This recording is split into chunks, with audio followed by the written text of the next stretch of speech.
Alright, next up, the weapons repair kit. This one's difficult to find as it's underground in the Satik cave complex, but once you know where it is, it's pretty easy to get there. So, if I open up my map, you'll see the Satik cave complex right around here, C or D4, and zooming into it, you'll see, just to the northwest of the actual cave itself, a little circle here, and just down to the southeast of it, a little M shape here. Right in the center of the M is the cave entrance that we need to get to. So I'll navigate across there. Do note that this area is usually very well protected, and of course there may be players nearby as it's usually an exit. So this is the entrance we want here.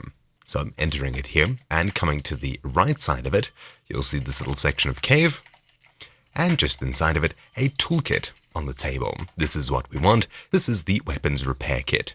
So, anyways, thank you for watching this super quick guide. My name's been Technobi here for Troubleshoot, and I'll see you all next time. Ciao.